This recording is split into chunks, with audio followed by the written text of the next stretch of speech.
खंडवा विगत दिवस पाडरफाटा गांव के लोगों ने नवदुर्गा उत्सव समापन के बाद प्रतिमा विसर्जन के समय जामली अर्दला तालाब में ट्रैक्टर ट्रॉली पलटने से 11 लोगों की मौत हो गई थी। मानवीय आधार पर स्थानीय प्रशासन मृतक परिवारों को भोजन पैकेट लेकर राहत पहुंचा रहा है। साथ ही प्रशासन ने 25 किलो गेहूं और 25 किलो चावल भी दिया गया। लगातार प्रशासन के अधिकारी कर्मचारी मृतक परिवारों के संपर्क में है। लगातार मॉनिटरिंग जारी है। पंधाना विधायक छाया मोरे के अथक प्रयासों से खुद मुख्यमंत्री डॉक्टर मोहन यादव मृतक परिवारों के बीच जाकर ढांढस बंधाया और कहा, मैं आपके दुख की घड़ी में आपके साथ हूँ। दिलावर खान की रिपोर्ट। बताओ, खाना कब से आ रहा है आपके यहाँ? कल से आया था। तो कल खाना आपने खाया? हाँ, खाया था नहीं। कितने दिनों से खाना आ रहा है? कल से आया था नहीं। और आज भी आया? हाँ, आज भी आया। सब परिवार को खाना मिला? हाँ, मिला। कुछ लोगों का कहना है कि आपको खाना नहीं मिल रहा, तो ये क्या बात सच है कि झूठ है?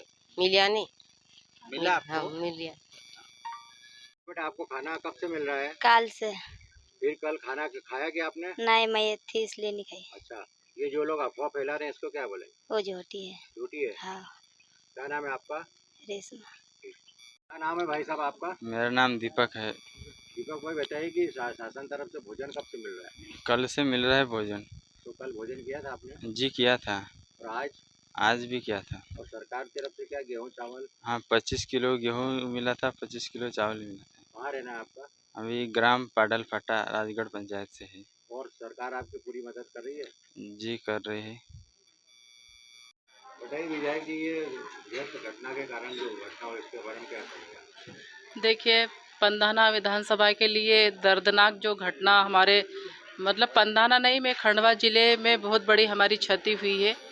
जो इस प्रकार की घटना हुई, माता जी का विसर्जन करने के लिए हमारे ग्राम राजगढ़ के जो पाडलफाटा है वहाँ के श्रद्धालु जो हमारे बच्चे बेटे और बेटियाँ जो वहाँ पर अपने जामली तालाब में डैम में वो विसर्जन करने के लिए जा रहे थे, तो 4:30 बजे के आसपास की वो घटना थी। और उस समय ड्राइवर की गलती से उसको मना भी किया, वहाँ चौकीदार खड़ा था, उसके बावजूद वो वहाँ पर गया और ट्राली पलटी खाई। उसके कारण हमारे क्षेत्र में जो है 11 बच्चों की, बेटे बेटियों की मौत हो गई और 3 गंभीर रूप से घायल है। वो खंडवा हॉस्पिटल में एडमिट है। और उसी को लेकर पूरे समय शासन प्रशासन सभी अमला और मैं भी पूरे टाइम जब से घटना हुई 4:30 बजे 6 बजे के आसपास वहाँ पर मैं भी पहुँच गई थी। उसके पहले एक और हमारे यहाँ अंजनगांव की घटना हुई थी, उसको लेके मैं खंडवा हॉस्पिटल में थी और जैसे ही पता चला वैसे गए और रास्ते से मैंने हमारे सीएम साहब को फ़ोन लगाया। सीएम साहब ने भी संज्ञान में लिया और सारा जो शासन प्रशासन वहाँ पर इकट्ठा हुआ और करीब रात के 1:30 बजे तक वहाँ जो घटना स्थल के बाद में हम कलेक्टर साहब, एसपी साहब के साथ में उस गांव में भी, फाले में भी हम गए रात में और वहाँ सारी व्यवस्थाएं जो सुविधाएं कराना थी वो भी हमने करी। उसके बाद में हम रात में ही हॉस्पिटल में पहुँचे। हॉस्पिटल में रात में सभी के पोस्टमार्टम हुए और कल सुबह 8 बजे 100 को वहाँ पर रवाना किया और उसके पीछे हम लोग भी गए। और कल भी हमारे सांसद जी और तीनों विधायक, हमारे भारतीय जनता पार्टी के अध्यक्ष, वो सारे हमारे जो है कार्यकर्ता ये वहाँ पर सम्मिलित हुए और कल सीएम साहब भी इस बीच में 3 बजे के आसपास वहाँ पर पहुँचे घटना स्थल पे और उन्होंने भी दुख व्यक्त किया परिजनों के साथ में बैठ के और तुरंत 4-4 लाख की जो राशि उनको चेक कल वितरण किए गए।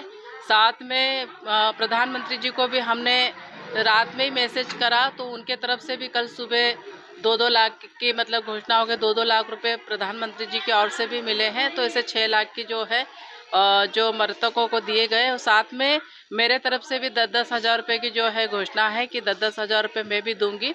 और इसके अलावा जो गंभीर रूप से घायल है उनके लिए सीएम साहब ने 1-1 लाख की घोषणा की है कि 1-1 लाख और उनका सारा इलाज जो है वो कराएंगे। और जो जितने भी वहाँ पर ट्राली में बैठ के गए थे उतने ही सभी को वहाँ पर 51 हज़ार रुपये उनको भी दिए जाएंगे। और जिन लोगों ने जान बचाई है उसमें जैसे हमारे जामली के भी भाई थे, वहाँ खुद पाडलफाला के भी थे, मुकेश वहाँ का एक लड़का है वो भी था। ये सब सारे लोगों ने जो जान बचाई उनको भी 26 जनवरी को उनको पुरस्कृत करेंगे और साथ में उनको 51 हज़ार रुपये उनको भी दिए जाएंगे। और बहुत सारी ऐसे जो सब सारी व्यवस्थाएं वहाँ पर की गई। उसके बाद में विपक्ष के पास कोई मुद्दा नहीं था, तो उन्होंने ऐसे दुख की घड़ी में खाने को लेके जो सवाल उठाए हैं, तो खाना भी वहाँ पर आ चुका था, पैकेट हमने बुलवाए थे। और जब 1:30-2 बजे के आसपास वहाँ अंत्येष्टि हुई सभी की, और उसके बाद में भोजन देने वाले थे, सीएम साहब आए और सीएम साहब जैसे रवाना हुए वैसे ही वहाँ पर भोजन सबको दिया गया। और आज सुबह भी भोजन उन लोगों को बना के पहुँचाया गया। और साथ में 15-15 रोज का जो है वहाँ पर जो कच्चा सामान उनको सामग्री दी गई है कि परिवार दुखद परिवार को जो है ये अनाज और ये सब दिया गया है। ये सब सारी सुविधाएं होने के बाद में विपक्ष इस तरीके के जो उस पे मुद्दे उठा रही है बड़े घोर निंदनीय है।